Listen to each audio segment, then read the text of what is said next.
Thank you so much for joining me this morning. We're going to start off in an elevator. I find myself in elevators quite frequently. I think with social engineering, oftentimes we find ourselves in elevators and bathrooms. Spend a lot of times hiding in bathrooms, actually. Once we've managed to get through that exterior perimeter, I feel like the bathroom is the place where we all feel the most comfortable hiding until we can escape to the next point within the building. This elevator was a job where we were hired to get in through the front door of a software company and try to infiltrate this building to prove that we could implant a malicious device on their network using predominantly social engineering tactics and not relying on tools for the most part. We made our way up to the elevator lobby where we attempted to go in to the reception area and talk our way into the interior office suite of this client's office. When we got into the reception area, the person who was charged with guarding that reception desk took one look at us and asked why on earth we were there, because we were not expected. They then called this gentleman up to talk to us and escort us through the building because we were in fact not expected. And that was the moment when I realized that we were in a bit of a pickle. This is a situation that I think most social engineers have found themselves in once or twice. And with social engineering, there's not really a strict process or methodology you can follow to navigate these kinds of situations. And so for a lot of us, this kind of hot water is something that is not so much a learned skill, but something that experience can help you with from your life and from running towards those uncomfortable conversations and the more unusual experiences that you've had in your life. This is Epic Fails and Heist Tales, red teaming towards truly tested security. My name is Alethe Denis. I have had a pretty crazy journey into cybersecurity and the Infosec universe. I won a black badge at DEF CON after winning the social engineering competition. That experience has led to some pretty incredible opportunities, including an episode of the Darknet Diaries and having an opportunity to train special operations command personnel and contractors at the fort formerly known as Bragg. I'm not going to say the new one, I don't like it. I also more recently had an opportunity to go to Los Alamos National Laboratory, where I presented to a group of students on the stories I will present to you today. They were the first to hear those stories. They vetted them for you. And this opportunity was probably one of my most favorite because I had an opportunity to speak to people who are thinking about coming in to this workforce, so our emerging workforce. And I can already tell, am I boring you? To be honest, it felt like I had the opportunity to send secret messages to the government for about 6 months with all the .gov emails that were coming into my inbox while we were planning this. It was pretty ridiculous. And I also had the opportunity to present with some pretty incredible people from this industry who I decided to crop and not dox in this presentation. But it was one of my most favorite. They did, however, not, after all the ridiculous paperwork they made me fill out, let me pet the nukes. There are always NDAs that are involved in client work of this nature, as I'm sure most of you know. There are some liberties that I had to take here with some of the stories, but I promise that they are as close to accurate as I could possibly get without disclosing things that are client specific. So take them for what they're worth, but maybe with a pinch of salt. The first one that we'll talk about is the one with the surveillance site survey. Then we'll talk about red team packing and pretexting. Then we'll talk about physical penetration tests. We'll talk about the one with the dumpster diving loot. And finally, we will talk about red team outcomes. Why do we do these? What is the point of spending all this money to hire somebody to break into your company? So red team physical pen tests. This one is the one with the surveillance site survey. Now, where was I? I was just a girl standing in front of a guy, asking him to let me in so I could phone his employer's network. But I think it's important that we go back to the beginning and understand how we all got here. So this was a technology company, software development company. The client was in a multi-tenant building, which can get a little tricky with the legalities and the permissions and all the things that go into these. This was testing that was limited to office hours for that reason. And there were security guards on site who were concealed carry. So they had weapons that were concealed. This was one where we were allowed to scan employees' badges and then clone those to badges for our own use to try to bypass their badge scanning technology. We were also allowed to use physical bypass tools to gain entry into the building and into the office suite if the opportunity presented itself.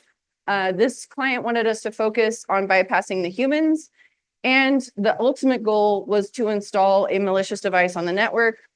I determined that a really cool pretext that we could leverage was posing as an IT vendor who was presenting them with an estimate to upgrade their surveillance camera system. And by doing so, there would be no way for them to check to see if we were actually a vendor because we were still in the audition phase, trying to become a new vendor rather than an established vendor. This is the lay of the land. Their headquarter building was right here and the front door here. This was the entrance from the main street or boulevard. There was a grocery store and a big shopping center over here in this area, and then this busy parkway.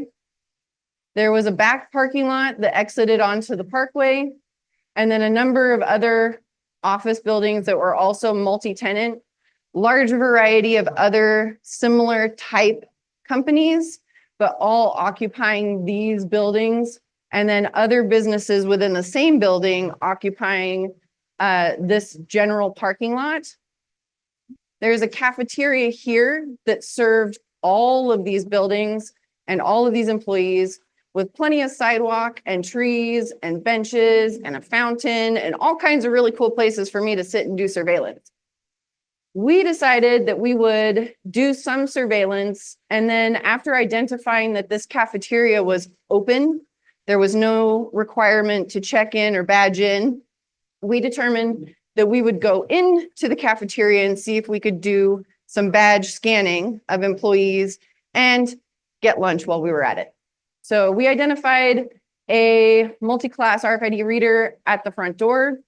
We also determined that we would potentially be able to capture badges while employees were holding still in line in the cafeteria rather than running around in the parking lot, because it's kind of awkward to like follow somebody around the parking lot trying to scan their badge, especially because the antenna to scan the badge is about the size of a briefcase.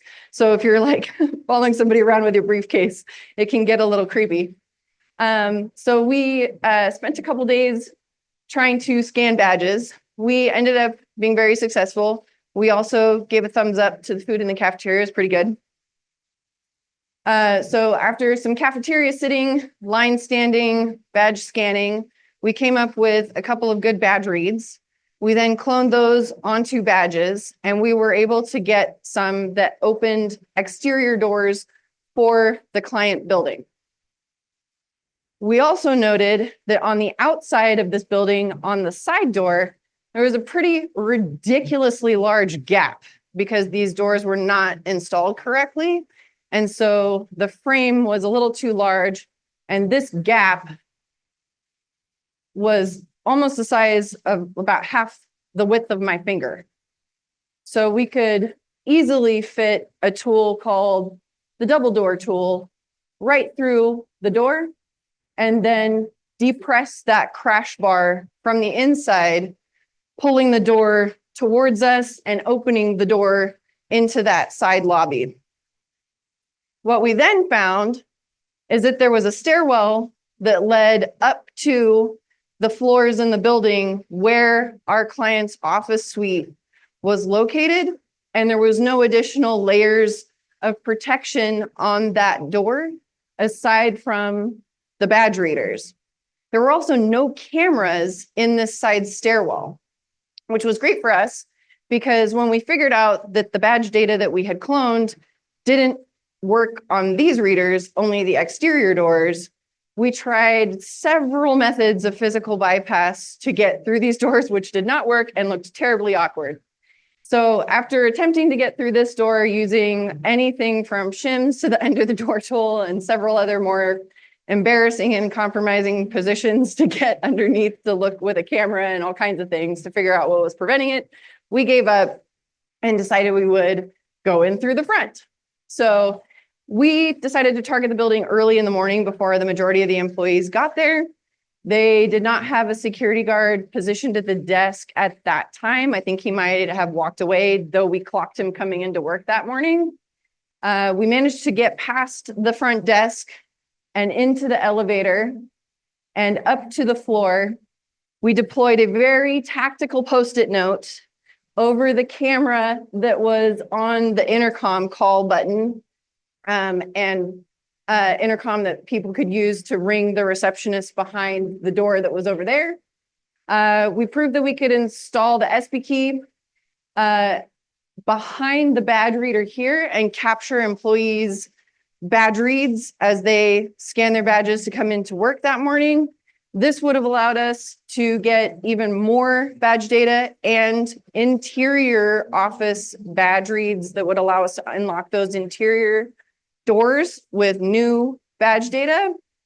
We think we may have scanned a badge from a different employee of a different company within that same office building potentially, and that's why it worked on the exterior but not the interior doors. Then we made a hasty exit. We decided we would come back later on that afternoon. We were dressed this time in our polos, appearing to be IT contractors, carrying our big metal clipboards with the storage, holding our work orders, and preparing to do our surveillance camera system upgrade site survey. This time, we would be talking our way in. So we left the majority of our burglary tools back at the hotel and walked through the same lobby again, pretending as if we had never been there before, and noticing that that same door was now just ever so slightly ajar, confidently pulled it open and walked straight into reception. The woman who was sitting at the reception desk, we believed to be the receptionist, and this pretext was designed to work on a receptionist. In these situations, we lean heavily on the authority of the station or the role of the job of the person that we are pretending to be. So in this case, we are IT contractors. We are the experts when it comes to IT. So we're not using authority in the sense of, I am your boss, you will do this because I told you so. We're using authority in the sense that her role is reception and administrative or office management within that company. Our role is IT. So when we say we're here to do this site survey for a surveillance camera system, she's probably outside of that area of responsibility within the company, and she'll just defer to our expertise in that field and understand that we probably know what we're talking about and it's probably fine. And having uncomfortable conversations with other people or trying to take them off their track in the matrix is uncomfortable and people don't like to do it. So they like to stay on their track in the matrix, which is to be helpful and to be agreeable and to allow the others to continue on their prescribed track within the matrix. And usually once you can get past the exterior, most oftentimes you won't even be challenged once you get beyond the initial perimeter of a company. In this case, she asked if we were there to meet someone. And when we said no, the reason why we had even stopped to talk to her, usually I try to just walk by and not even have a conversation, but there was a glass wall between her and our goal. And that wall had a door with a badge reader. And we knew we didn't have badges that would work on that reader. And so in this case, she decided she would call somebody to escort us. In that moment, I had like all the little bits in my stomach come up here because I knew that something was wrong. Because in most cases, receptionists, people who work in administrative areas of businesses typically don't challenge me because I'm usually pretty okay. Like, I'm a liar. I'm pretty good at lying. They pay me to lie. I love it. And usually I can confidently carry these things through, but something didn't feel quite normal. And then he came walking out. And I was like, something is dangerously wrong. Because I know this guy. He's the mark. I had been researching this guy for weeks. I knew him. I knew his name. I knew where he lived. I knew his phone number. His name was on the work order that I made because he was the guy whose authority I was going to exert over her to let us in. He was the person who would have ordered the surveillance camera upgrade. And so now with him walking out to validate whether or not we were supposed to be there, I couldn't very well whip out a work order with his name on it. And so in this moment, I kind of knew we were fried. And so I decided that I would give him the story because the number one rule is you never break the pretext until you're in cuffs. You just don't. I don't whip out the got out of jail free card until I literally fear that I am going to jail. And so I told him the story. He said, and I knew that he knew that I knew that he knew that I knew that he knew. There was definitely that little tinge of disgust. There was a bit of anger that I detected and some micro expressions of like, get the F out. He knew it was a red team, and I can't tell you exactly who I know, like how I could tell, but I knew that he knew. And he was suppressing a tiny bit of a smirk as he said, "We don't give tours." And it was at that point that I let him throw us out, and he let us leave with our dignity. And we decided that we would convert this to an assumed breach. And she kind of gave us the look as we walked out the door, and we skulked back to the elevator. He did a terrific job, and I found out later, confirmed that he was in fact former Israeli Defense Force. So I almost don't feel bad letting him boot us out the door. But there is a point in the Queen's Gambit, I believe it's the first episode, where Mr. Scheibel tells Beth Harmon after she loses her queen very early on, when she's first learning chess, she loses her queen very early in a match. And he says, "This is where you resign." And she says, "No, I want to keep playing."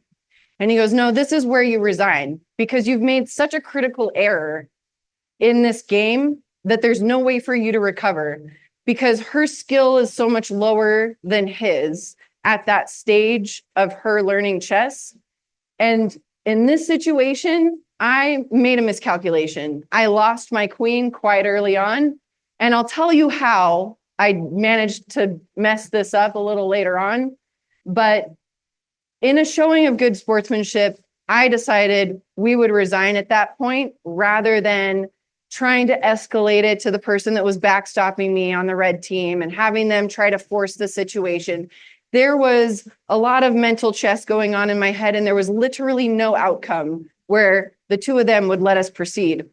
And what I learned later was the person who was charged with reception that day and covering that desk was a security manager.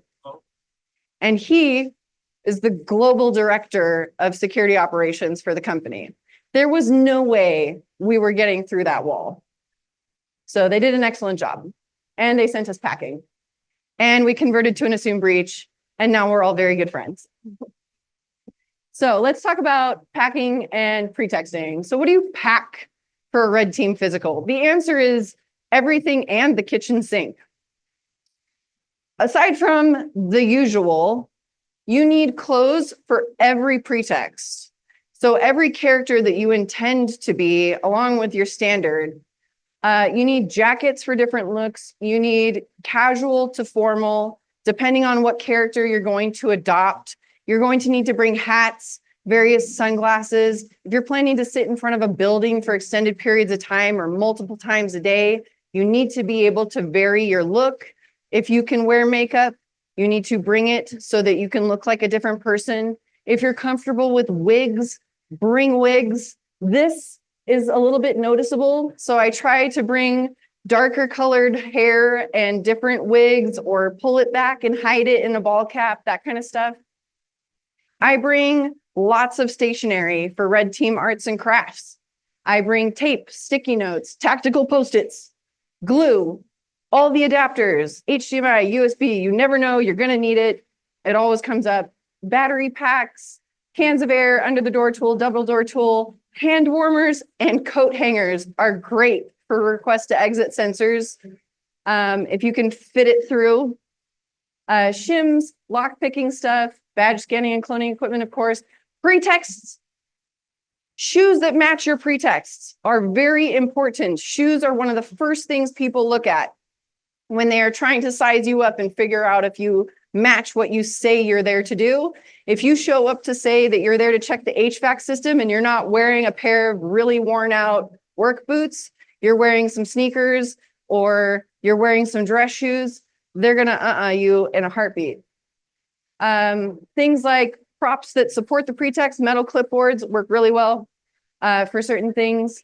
A badge holder that looks worn out and like it belongs in the situation. You can't just carry around your badge. Conversation starters, pop culture type things, if it's relevant, stuff that can distract them from the thing so they're less likely to actually verify who you are and they want to talk about your ball cap or something like that. And gum. I love gum. If I have to steal things, I use gum to put all my anxiety into the gum. It's kind of obnoxious though when I'm reviewing the footage later because all I can hear is like me chewing. This is what my Red Team toolkit looks like. Yes, it's a mess. I'm not very well organized. I'm a pack rat. So you can see like cables, hand warmer, silicone rings. If I'm doing something that should be like a tradesperson type job, one thing that our friend in the first story called out was I wouldn't have been doing an IT job with a sparkly diamond ring on. Gave me a lot of crap for that. Can of air, tape, gaffer's tape, lockpicking kit, stamps, Post-its, index cards, suckers, because they're amazing and they're great. These are the IT polos that my teammate and I use for our fake IT company, whose name shall remain anonymous. So this is what we look like in our classic black polos and doing Red Team Arts and Crafts in the aisle of a Home Depot. Fishy Little Liars is a talk that I presented a few times about pretext crafting, but the main key takeaway here is you do OSINT offsite, you use all of these resources to do that information gathering, company review websites, company website, never forget the actual company website. A lot of people forget about that. Job listings, job posting websites, company reviews on job posting websites, social media, mapping websites, Google Dorking, OSINT tools. All of these things are super valuable before you get there to give you kind of the what to look for when you're there. Once you get there and you're doing hostile surveillance, passive observation, active reconnaissance, like sitting in the cafeteria scanning badges, human intelligence, talking to people, phishing, email, phone, text message, face-to-face, all of those vectors can give you information that will help you create that physical pretext and have it be believable and sound realistic and authentic. The way that I messed up was I did it backwards. I went against my own rule, which is to use the information that you find to inform your pretext, rather than coming up with the pretext idea first and then trying to find the information to support it. So you want to use the information you find to inform your pretext. This, coupled with the principles of persuasion and your social engineering skills, will create a really compelling pretext that's going to give you the authority and that authorization to request what you need to accomplish the goal. And that's how you create something that will be successful and not end you up in the pickle that I ended up in the first story. So, physical penetration tests. The reason why we do physical pen tests, they are to either identify the gaps in physical security, the people, the policy, and the processes that protect our data and our people, or to validate the investment in the physical security, the people resources, the policy development, and the processes that protect our data and our people. Only those two things. These are the reasons why companies come to us to do these tests. They either need to validate that the money that was spent is working, or they know there's a big problem and they want to prove it to the people that sign the checks to gain the investment that they need to protect the data and the people. That's all it comes down to. Usually we end up as consultants being the anger translators for the security people that know that there is a glaring gap and they have been shouting it, but they need somebody to rubber stamp it so that they have a report and an artifact that says what they've been screaming for years. And that is what I hear so much and so often from our blue team that we work with when we are working to create these scenarios that we use to execute these operations. These are my nemesis. These are the things that go in the recommendations at the end of a physical pen test. These are optical turnstiles. There was an organization that had these in their front lobby. And if you notice, there's a little 3-foot glass wall over here. I couldn't find a great picture that really showed this very well, but these puppies are not very tall. You can see they only come up to this person's waist. And people are like, well, I mean, just jump over the top. Have you as an adult human tried to jump a wall in a lobby recently, unnoticed? It's not as easy as you think. It's one of those things that everybody that is internal to the company goes, oh, I mean, yeah, it would be easy. You just jump the wall. But as someone who has been tasked with this, it is not that easy to go unnoticed over a wall in a lobby with many eyeballs. It doesn't happen. These are a very effective tool, especially because they have badge readers, and typically people know who belongs and who doesn't. And if you have these coupled with human eyeballs, security guards, reception people, they are very effective at keeping people out because they create a choke point where people have to talk to people to get beyond them. These I have nightmares about, literally. These are rotating security doors. They are also badged in, badged out. They prevent piggybacking. They prevent tailgating. These are like the thing that we put in the report that we know most companies will never have the budget to afford. But one of our clients had them and wanted to make sure they were working. And I sat outside of this building questioning all of my life choices for hours, trying to figure out how I was going to get beyond these, because they told us we could not use any hacker-ish to get in. We could only use social engineering and people to get beyond these doors. No badge cloning, no hacker-ish, none. So I figured the only way that I'm getting through here is if I convince another human to scan their badge for me. That's it. That's the only way. Because though I could not piggyback or tailgate, it did not alert on a double badge scan. So I decided I would sit there for a while until there was a big group of people coming in. I would make myself a nuisance. I would put myself in front of a large group of people and make myself an obstacle to them getting in the building. And then I would just be helpless. I would scan a badge, but of course it would not work. And then I would count on somebody taking pity on me and scanning their badge and letting me go in to sort out the problem that I had with my badge. Because the lobby was all the way around the building on the other side. It was about a quarter-mile walk around this building. One gentleman actually went to go scan his badge, looked through the glass of the building, this is not the building, and saw a security guard and went, oh, I think that security guard's clocked you. Maybe you should go around and talk to the folks in the lobby. And I went, good job, man, son of a. I was like, oh yeah, no problem. It's fine. I'll just walk around. I was actually going to run away when the security guard came out and gave me the 2-finger this way. And these guards were actually carrying open. And so I said, sure, and followed him into the building. But in this case, their security was top-notch. It worked. The test gave them the result they were looking for, which was it works and our humans are following the procedure.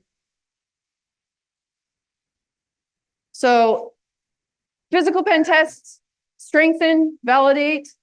They identify the weaknesses. They do create an opportunity for the client company to test the security in a real world scenario, both the equipment, the physical security equipment, and their people, the processes, and the procedures that they have in place. Are people actually following the procedure is an assumption that a lot of companies make. They strengthen the response to social engineering threats, and we validate the existing control and security protocols, validate the investment. We show the people that signed the checks the money went to good use, and improve the overall organizational security posture. Where clients can invalidate all these great things is when they read too many people into the test. Too many people know, and it starts to spread throughout the company. Everybody knows the red team is coming, and it's all for nothing. They over-involve personnel, and they compromise the integrity of the test. Sometimes these test results can be skewed because of this unauthorized intervention. There's a company I know for certain recently where somebody who was in charge of the person at reception notified the receptionist that there was a red team and to be aware of people trying to access the office next week. Also, when client organizations restrict the scope, things like eliminating executives from testing, things like making the box that the red team is in so small that we can't get out. Those types of things also invalidate the test. They don't allow us to really emulate an authentic real-world attack. That makes the test not very useful. Let's talk about the one with the dumpster diving loot. In this situation, we had a client company, also a technology company, big city. They were in a very high-end retail district, but not retail themselves. There were cops everywhere. We went to go do our on-site hostile surveillance, and there were cops, armed security guards all over the place. We're like, how are we going to loiter in this very busy place where people are moving? We can't really loiter and stand still for very long. So we had to do like quick trips passing across this building, and we had to change our looks pretty frequently. It was pretty tough to do badge cloning, but we managed to pull it off. And in one of the videos, my coworker is leaning against the wall, pretending to check his teeth in his phone as he's scanning badges of the people who are scanning in to work that morning. Later that night, we were coming back from dinner, and we noticed in this city, they actually put the trash out nightly. And we ended up finding a bunch of bags that were on the street rather than even in the can. And so we started going through the bags, and we found one that was for the floor of our client. We identified the floor, we identified the client name on some boxes that were in the bags. And then we found a bag that appeared to be someone who had cleaned out an entire desk. It was as if a time capsule from 2019, 2020 had been just dumped into a trash bag. It was business cards, greeting cards, all kinds of paperwork, printed emails, the plans for an office move, whose office was what goes in what office, how to set up the desk, where everything goes. We found all kinds of stuff, SEC documents, all kinds of stuff. And for this company, some pretty sensitive items as well, including a Wi-Fi SSID and password. And we thought, Are we being punked? Like, what's going on? We honestly thought that somebody was messing with us. And so we grabbed the bag and we decided to take it back to the hotel and like go through it in more detail because we really thought that we were like on candid camera or something. We took it back to the hotel. We had a goal for this test of implanting a device called a screen crab. It's from Hack5. What it does is it sits in line between a HDMI source and the output, a monitor, a screen of some kind, and it can capture screen caps at whatever cadence you set it. 10 seconds is the default, and it will capture that image and save it to a micro SD card, or you can actually output it over the Wi-Fi to another place. We had a red team controlled C2 instance that we were going to exfiltrate this over their Wi-Fi, hopefully, if we could phish their Wi-Fi credentials from the company. We tried that. We sent them an email phish. We posed as the property management company for this company. We did all of our OSINTs. We found their property management company. I created a whole elaborate scheme to get them to divulge the Wi-Fi credentials for the guest Wi-Fi network for this fake IT company that was coming out to do something the following week. They immediately looped in the office manager and sent it to security and totally killed any hope of me getting their Wi-Fi credentials. And I was concerned about us going on site the following week. I thought we were toast. And so with this in mind, I was like, we're gonna have to like actually crack their Wi-Fi or something because we're screwed. And so we tried. They were on a very high floor in a very big city. We couldn't get anything. We eventually made a deal with the point of contact. You know, over time, we would have been able to, do you think you could just concede to give us maybe the guest Wi-Fi? Well, yeah, I mean, it's posted within the office, it's on signs, so probably that would be fine. And so after we found the Wi-Fi credentials in the trash, I was like, hey, proof of concept, we found some in the trash. Are these the right ones? He's all, nah. I'm like, all right, well, I mean, we'll note it in the report as a concession, but do you think you could share the Wi-Fi credentials for the guest network? Because over time, but we've only got a week. And he's like, sure. So I set up two different cards, one with the guest Wi-Fi credentials, green for guest, and then a red card that had the credentials that we found in the trash. And I was like, I'm going to put the red one in the screen crab. And if those work, then we did it without any assistance from the client. And this will create a much more compelling story because our point of contact, he was the one and only security person at this firm. He knew everything was not great. And he wanted us to really demonstrate all these gaps for him so that he could get the investment from the people who sign the checks and make everything better. So the next day, we dress in our polos, we're ready to go, we look like IT people. We're there to do an installation in their conference room of a device behind the TV, very harmless. We have a work order, we've got our metal clipboards, we're ready to go. It's a big city, we stop a tourist, we have her take a picture of us. We use pictures a lot for time stamping things during our tests because we provide the client with a detailed account of all the activity. Then we head to the lobby of the building, this isn't really it, and we find ourselves in another elevator. We get in the elevator and ride up to the floor where their reception is, thinking we're gonna hit a wall and it's gonna have a badge reader and we're gonna have to talk to people. And so what are we gonna say? And this is what we're gonna do. And we end up finding this guy. He's very relaxed. He literally looked just like this. I'm not joking. He had his feet kicked up on a box. He was very relaxed. The majority of the company we knew were gonna be in a one-on-one or an all hands meeting during that time. And he was kind of taking advantage of the fact that everybody was very relaxed that day, even though it was a Wednesday. And as we walked in, I slouched to emulate his posture, very relaxed. I didn't want to alarm him, didn't want to cause any concern. And I just said, hey, stay out of your hair, and kept walking. And he went, oh, okay. And that was it. And we walked straight into the conference room. We went straight for the TV. We installed the screen grab right behind the TV, plugged everything in, made sure the light status came on the way it was supposed to, and that everything looked all greens and good.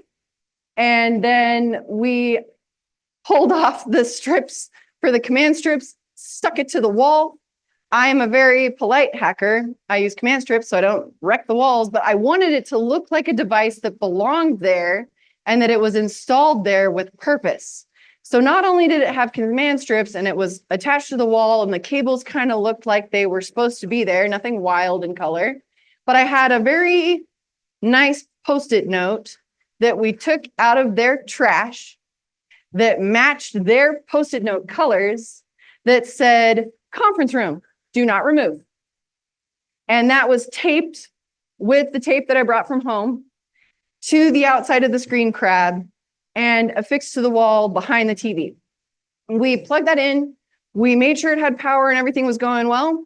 We then packed up our stuff, casually walked out, found ourselves in the elevator. But first, I want to note, it worked with the red card, with the Wi-Fi credentials from the trash. What does that mean? No network access control. My device got on their corporate Wi-Fi network. And I was able to exfiltrate these images over their corporate Wi-Fi. Somebody read the Register article where it said that and thought I was an a-hole for pointing this out. They said that me bragging about this is similar to a mugger bragging about punching a toddler. This is not bragging. This is awareness. I know it's hard to believe, but I don't enjoy saying these things. The person who worked in security at this company was grateful to us for exposing this to their executives who would not allow them to change the configuration of the corporate Wi-Fi because it made it harder for them to bring their own devices to work and get them on the Wi-Fi. This answered his prayers. He wanted to get NAS in place. He wanted to make things more difficult, but he was not allowed to. This answered his prayers. This gave him the leverage that he needed to make the network more secure. So this was a good thing for him. Also, none of us empty a desk in an office and think, tonight's the night that a red team is going to go through the trash. Tonight's the night an attacker is going to go dig through the black bag of garbage that somebody didn't even put in a trash can. They just left it on the curb. This is a reminder to everyone that you always take the extra 3 seconds to go to the shredder instead of the garbage can.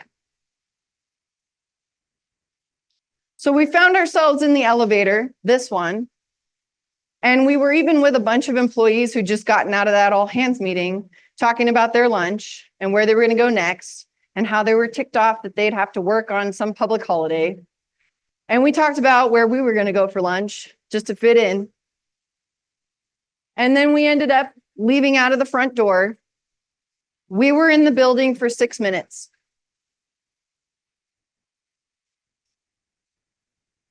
This is a perfect example of a company that believed that they had security under control. This is not an immature organization. This is not a company that doesn't have policies and procedures. This is not a company that doesn't have the ability to have a mature security program. This is a company that thought, for the most part, that they were doing everything right. They had badge readers on the front door. They had badge readers in the elevator. They had badge readers on the door to the suite. They had badge readers in the office as well as human security guards. And we were able to socially engineer our way in without even a cloned badge. So outcomes, really quick. For the first one, we found all of these things that we discussed For the second one, we found all of these things as recommendations that we discussed. So overall, the first one, we lost. The red team lost. We were blocked. The second one, the red team won.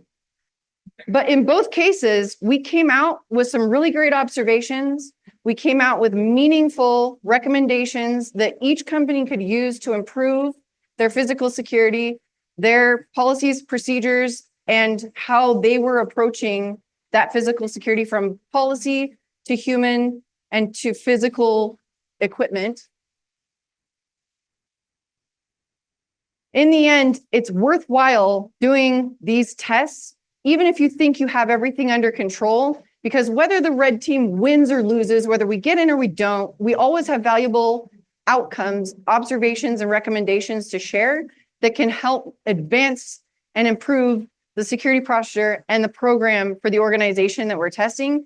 And we're a partner. We're not really an adversary. We're just there to make the blue team look good. Thank you so much for coming to my talk. This is how to connect with me, where you can find more from me. The Darknet Diaries, if you're interested in learning about how I got into the field. Connecting with me on LinkedIn is probably the best way to reach out if you're interested in learning about social engineering. I do offer mentorship. And if you're interested in DEF CON groups, also please reach out. I'm on the board for DEF CON groups, and I love helping to create new groups and support the existing ones. Thank you again.